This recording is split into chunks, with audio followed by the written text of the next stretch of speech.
Selamat berjumpa kembali semua sahabat Mesbah Mujizat. Salam sukacita, salam kebahagiaan, dan salam kerukunan.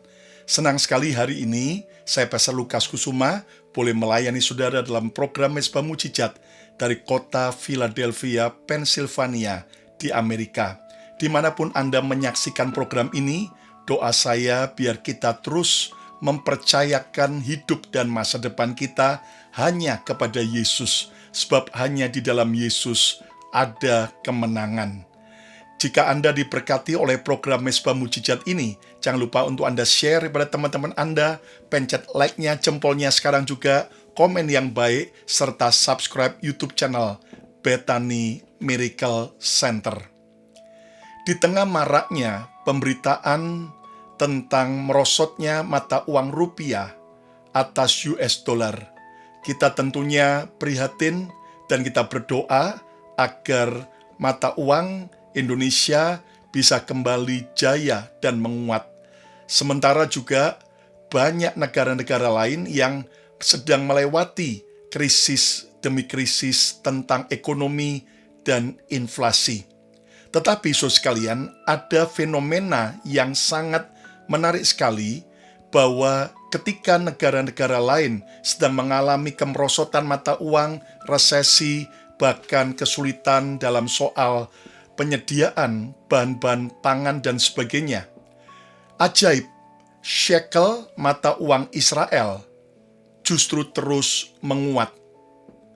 Di tengah kebencian, di tengah peperangan yang cukup panjang, di tengah krisis dunia, shekel mata uang Israel justru makin menguat. Di tengah banyak mata uang negara yang merosot, justru terjadi fenomena menarik di Israel hari-hari ini, yaitu shekel mata uang Israel justru terus menguat dan naik. Secara logis, orang berpikir kalau sebuah negara sedang perang, mata uangnya pasti akan semakin merosot dan hancur. Perlu diingat bahwa nilai tukar mata uang sebuah negara tidak hanya ditentukan oleh aman atau perang negara tersebut, tetapi juga oleh kepercayaan pasar terhadap masa depan ekonomi negara tersebut. Di tengah kemerosotan rupiah, di tengah kegoncangan yang sedang terjadi di banyak negara, ada keajaiban dan fakta menarik. Shekel mata uang Israel justru semakin menguat tajam terhadap US dollar di tahun 2025 sampai 2026 ini. Bahkan shekel mata uang Israel sedang mencapai level terkuat terhadap US dollar selama 30 tahun ini. Berikut adalah gambaran nilai tukar 1 US dollar terhadap shekel Israel. Saudaraku, di mana tanggal 1 Juni 2024, 2 tahun yang lalu kurang lebih, maka 1 US dollar itu sama dengan 3,67 shekel. Dan di 1 Juni 2025 tahun lalu, 1 US dollar itu adalah 3,53 shekel. 2 tahun yang lalu, 2024 3,67, 2025 3,53. Bahkan yang menarik, pada tanggal 1 Juni 2026 tahun ini, 1 US dollar itu sama dengan 2,90 shekel. Saudara, jadi ternyata ini adalah level terkuat shekel mata uang Israel terhadap US dollar, di mana, saudaraku, ini terjadi perubahan selama 2 tahun dan terjadi kenaikan lebih daripada 20%.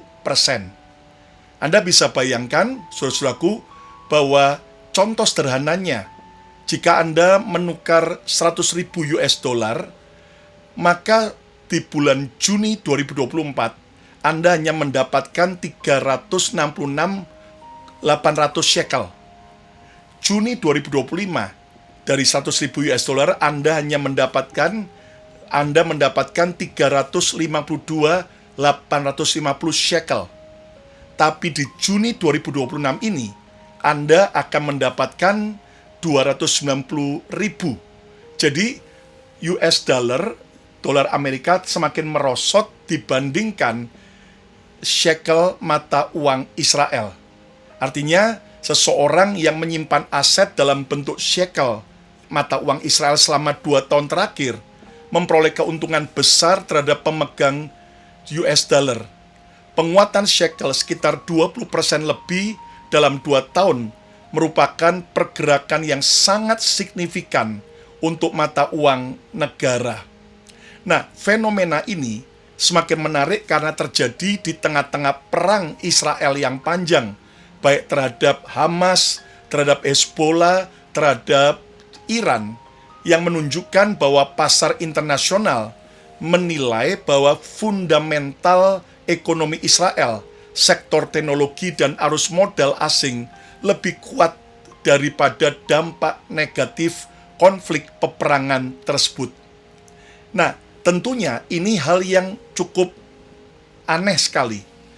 Nah, saya mencoba menyelidiki apa penyebab menguatnya mata uang Israel. Saudara, kita belajar yang pertama. Pasar melihat perang di Israel bukan ancaman eksistensional bagi Israel. Jadi pasar, ya, terutama pasar modal, melihat bahwa perang yang terjadi dilakukan oleh Israel bukanlah ancaman bagi Israel. Pada awal Perang Gaza 2023, shekel sempat jatuh karena investor panik.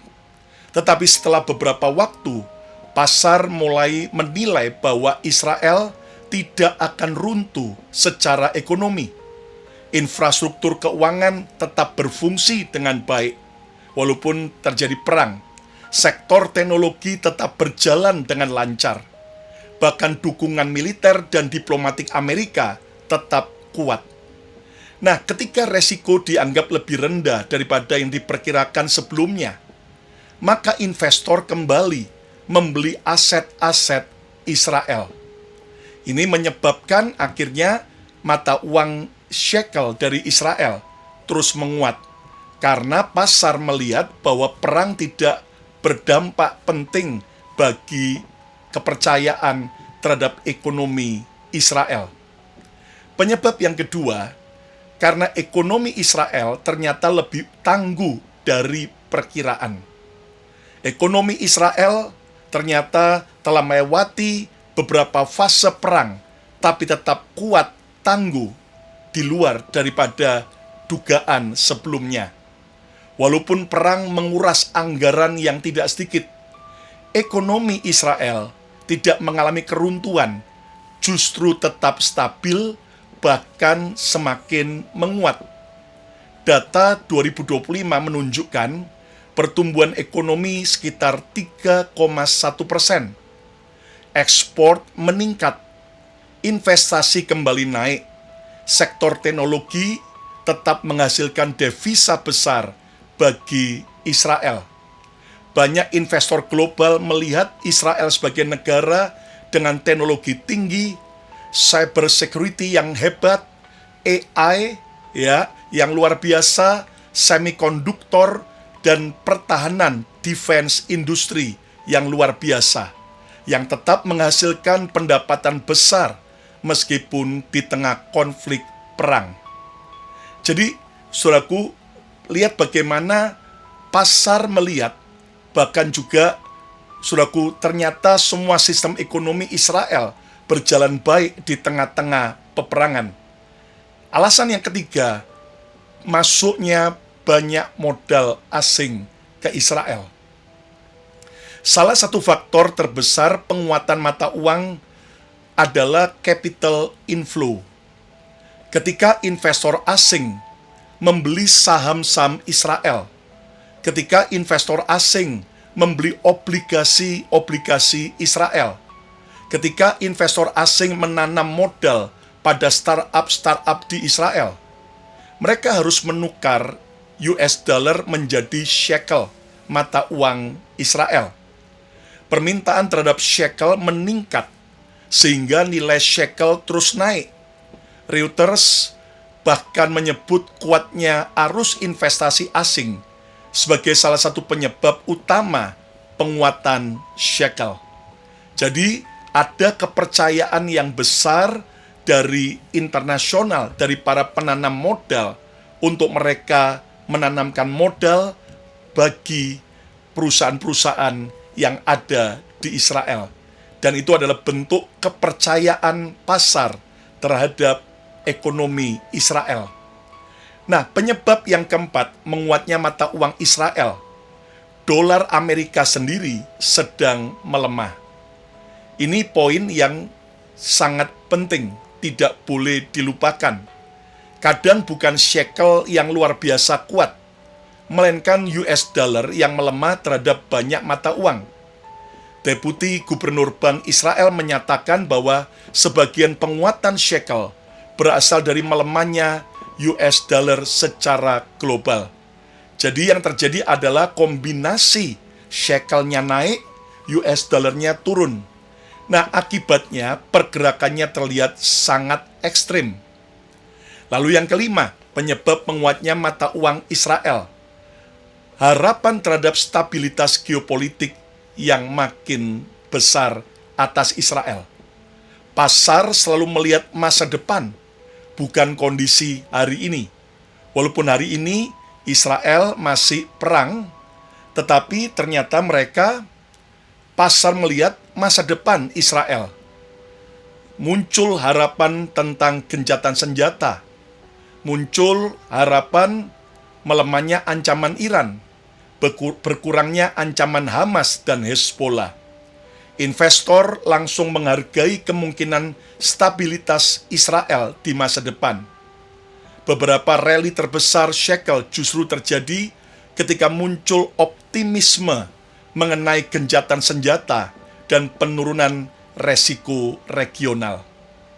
Yang keenam, penyebab menguatnya mata uang Israel. Bank Israel dianggap kredibel. Bank Israel dianggap kredibel. Bank Sentral Israel, yaitu Bank of Israel, memiliki reputasi yang cukup kuat dalam menjaga inflasi dan stabilitas keuangan, yaitu shekel Israel. Investor global percaya bahwa inflasi akan terkendali di Israel. Sistem perbankan tetap aman, kebijakan moneter relatif disiplin. Nah, kepercayaan seperti ini seringkali lebih penting daripada kondisi perang itu sendiri. Saudara, ketika sebuah negara bisa dipercaya, maka di tengah goncangan sekalipun, negara itu akan makin kuat. Nah, mengapa ini tampak bertentangan dengan logika nalar kita? Karena ada dua jenis perang yang kita harus ketahui. Perang yang menghancurkan fondasi ekonomi, contoh Ukraina pada awal invasi Rusia, infrastruktur industri dan investasi rusak berat, mata uang biasanya melemah. Perang yang mahal tetapi tidak menghancurkan mesin ekonomi. Nah, inilah yang terjadi atas Israel. Perang yang mahal memang, tetapi tidak menghancurkan mesin ekonomi dalam Israel. Contoh negara Israel hari ini. Sektor teknologi, keuangan, dan ekspor tetap berjalan baik, walaupun terjadi peperangan. Investor masih percaya pada masa depan ekonomi Israel. Nah, dalam kasus Israel, pasar saat ini lebih fokus pada kekuatan sektor teknologi, arus modal asing, prospek pasca konflik, dan melemahnya US dollar daripada biaya perang itu sendiri. Nah, kesimpulan sederhananya, shekel menguat bukan karena perang menguntungkan ekonomi Israel, melainkan karena pasar menilai ekonomi Israel tetap kuat dan akan tetap bertahan setelah perang. Sementara modal asing terus masuk dan US dollar relatif melemah. Tetapi saudara sekalian, ada hal terpenting yang tidak bisa dilupakan. Selain faktor kepercayaan, selain faktor US dollar memang melemah, selain faktor bentuk perang yang keluar besar tapi ternyata tidak membuat Israel lumpuh, ada dua faktor terpenting yang kita harus pelajari. Faktor yang pertama adalah kesetiaan Tuhan terhadap perjanjian berkat-Nya bagi bangsa Israel. Saudara, tidak heran di tengah kesulitan, di tengah goncangan, krisis, justru Israel mata uangnya terus menguat. Justru ekonomi dan kepercayaan dunia terhadap Israel terus menguat. Kenapa? Karena faktor yang pertama, kesetiaan Tuhan terhadap perjanjian berkat-Nya kepada bangsa Israel. Ayo yang setuju coba ketik katakan, Tuhan tetap setia terhadap Israel. Banyak orang percaya melihat keberlangsungan Israel sampai hari ini sebagai bukti kesetiaan Tuhan terhadap janjinya kepada Abraham, nenek moyang bangsa Israel. Dalam Kejadian 12 ayat yang ketiga, Tuhan berjanji, Aku akan memberkati orang-orang yang memberkati engkau. Saudara, ada janji berkat Tuhan yang Tuhan berikan kepada Abraham dan keturunannya Israel. Ada janji berkat bagi bangsa Israel dan setiap orang yang mentaati perintah Tuhan. Jadi ini Tuhan setia bukan cuma untuk orang Israel, tapi bagi orang siapa kita yang mentaati perintah Tuhan dalam Alkitab, kita juga mendapatkan janji berkat itu. Ketika kita percaya Yesus sebagai Tuhan dan Juru Selamat, maka kita juga menjadi keturunan Abraham secara rohani yang berhak menerima janji berkat Tuhan.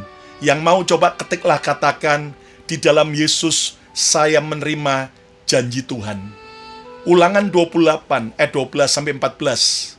Alkitab berkata, Tuhan akan membuka bagimu perbendaharaannya yang melimpah, yakni langit, untuk memberi hujan bagi tanahmu pada masanya, dan memberkati segala pekerjaanmu, sehingga engkau memberi pinjaman kepada banyak bangsa, tetapi engkau sendiri tidak meminta pinjaman.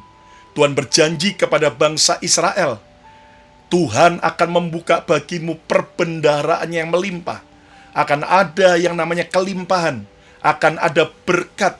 Tuhan akan memberkati segala pekerjaanmu, sehingga engkau memberi pinjaman kepada banyak bangsa, tetapi engkau sendiri tidak meminta pinjaman.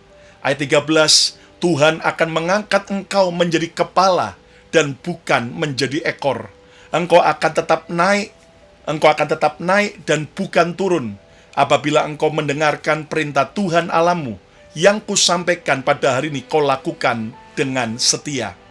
Jadi bukan hanya tingkap langit, tingkat berkat dibukakan, tapi juga Tuhan berjanji akan mengangkat, dan kita tidak turun tapi terus naik kalau kita mau mendengar perintah Tuhan dan melakukan apa yang Tuhan perintahkan dengan setia.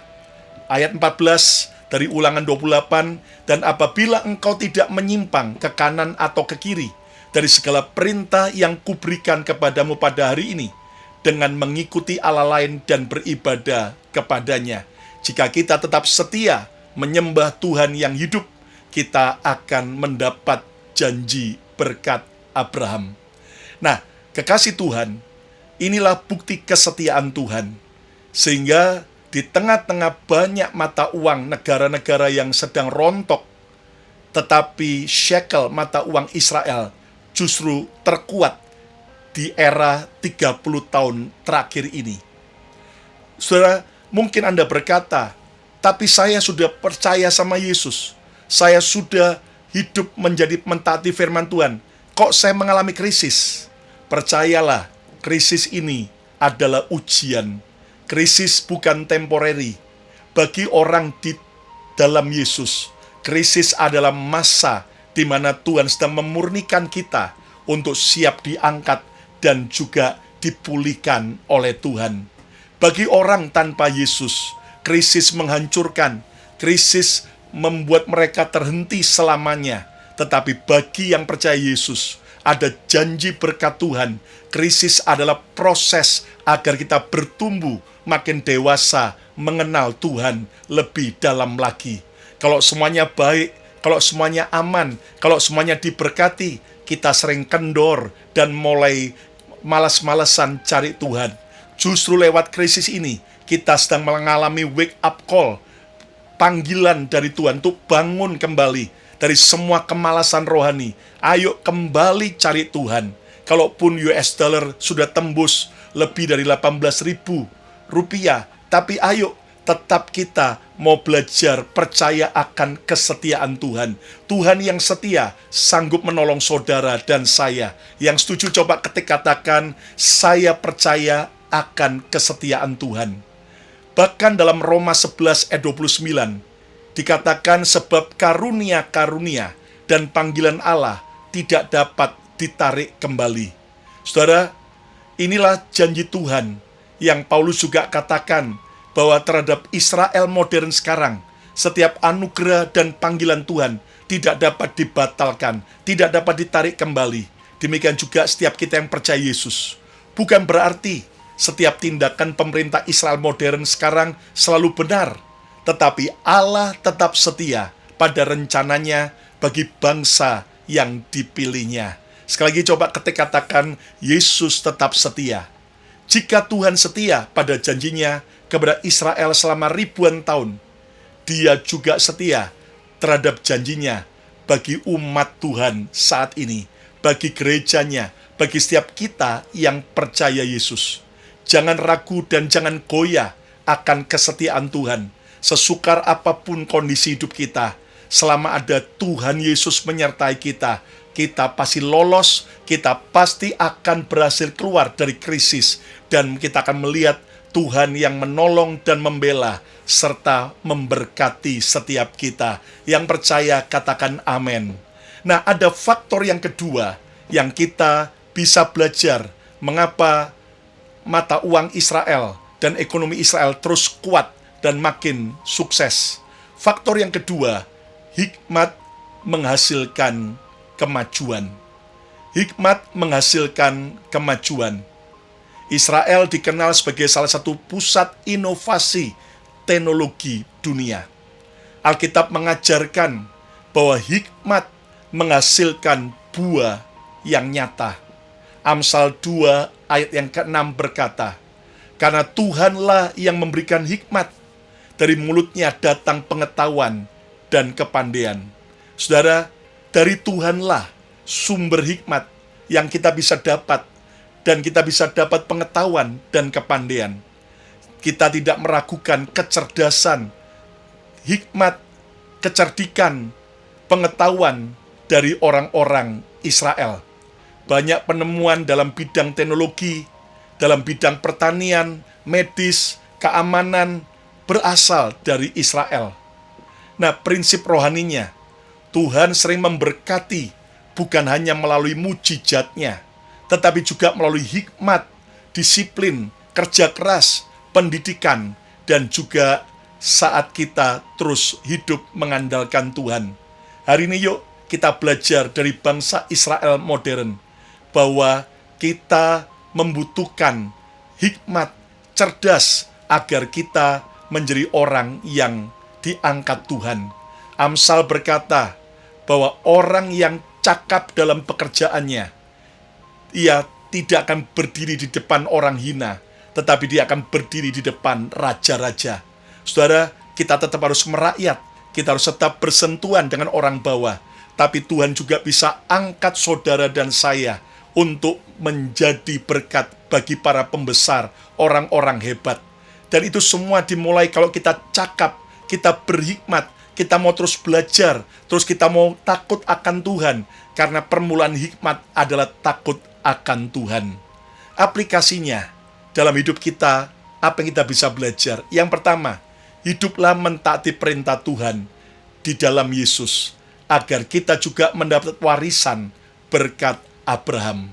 Ayo, kalau ada saudara yang belum percaya Yesus sebagai Tuhan dan Juru Selamat, bukalah hatimu, terima Yesus sebagai Tuhan dan Juru Selamat.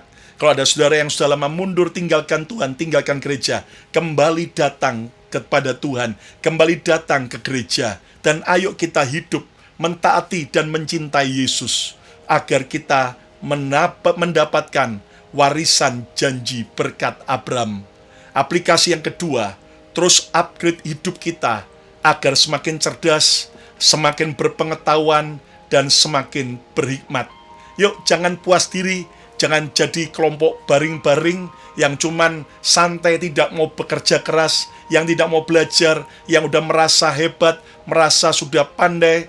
Tapi yuk kita belajar seperti bangsa Israel yang terus mau menjadi makin cerdas, makin berpengetahuan, terus makin berhikmat. Dan yang ketiga, yang terakhir, saudaraku, berkati bangsa Israel. Jangan musuhi Israel, apalagi jangan kutuki Israel. Cintai apa yang Tuhan cintai. Jangan benci apa yang Tuhan cintai. Jangan musuhi apa yang Tuhan cintai. Jangan kutuki apa yang Tuhan cintai. Karena bagaimanapun juga, Israel adalah bangsa yang dicintai Tuhan. Tuhan cinta semua bangsa, tapi Tuhan juga punya suatu pilihan. Israel adalah bangsa yang spesial di mata Tuhan. Nah, jangan kita malah iri, benci, mengutuki, karena hidup kita akan makin sulit. Tapi yuk berkati Israel, dan doakan agar Israel terus berjalan di dalam kehendak Tuhan, agar terjadi perdamaian atas Israel Palestina, akan terjadi yaitu keamanan antara semua keturunan Abraham di tanah perjanjian dan juga di Timur Tengah. Siapa yang mau memberkati, yang mau terus upgrade hidupnya, dan mau terus taat dan cinta Yesus, yang mau katakan, saya mau hidup di dalam Kristus. Yang mau, yuk angkat tangan saudara, saya mau berdoa. Tuhan, terima kasih buat kebenaran firman dan pembelajaran kami dari mata uang Israel shekel yang makin kuat di tengah-tengah krisis dan gejolak. Bapa, ampuni kami kalau selama ini kami goyah, kalau kami selama ini Tuhan tidak bisa dipercaya oleh Tuhan dan sesama. Hari ini kami mau belajar di Israel. Kami juga mau mentaati perintah-Mu. Kami mau mengupgrade diri kami untuk kami semakin berhikmat, makin cerdas saat kami bekerja, saat kami melayani, biar kami melayani dan bekerja semakin excellent ya Tuhan. Dan kami memberkati Israel, karena Israel adalah bangsa pilihan Tuhan. Kami percaya kami juga akan menerima berkat yang ajaib. Berkati Indonesia Tuhan, tolong pulihkan ekonomi Indonesia, biar melalui goncangan ini, dari pemerintahan dan seluruh aparat, semua kembali hidup takut akan Tuhan. Dan juga Tuhan, seluruh rakyat, Tuhan jauhkan daripada yang jahat, dan biar Tuhan ada damai persatuan atas Indonesia.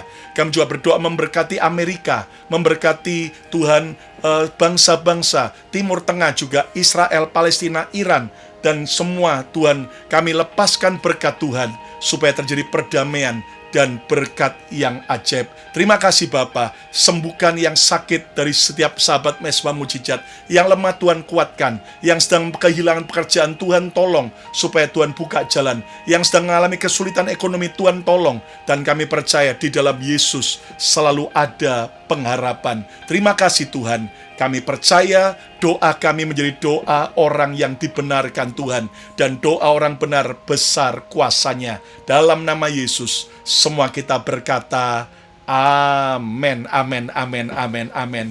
Jika Anda diberkati oleh program Mesbah Mujizat ini, jangan lupa yuk share kepada teman-teman Anda, supaya makin banyak orang dicerahkan dan makin diberkati, dan juga komen yang baik, serta pencet like-nya, jempolnya sekarang juga, dan juga subscribe YouTube channel Bethany Miracle Center. Silakan follow Instagram saya Lukas Kusuma, Instagram Bethany Miracle Center, dan program Mesbah Mujizat hadir tiap hari Selasa dan Jumat jam 7.30 malam waktu Jakarta. Sementara hari yang lain jam 7.30 malam YouTube channel Bethany Miracle Center juga hadir dalam program pujian dan renungan firman Tuhan. Dan hari Minggu ada 2 kali ibadah secara live dari ibadah onsite Bethany Miracle Center di Philadelphia. Hari ini yuk, jangan takut menghadapi hari esok. Kita belajar dari Israel, apa kelebihan-kelebihannya, dan kita memberkati Israel, supaya kita juga makin diberkati. Saya Pastor Lukas Kusuma dari Philadelphia, Amerika,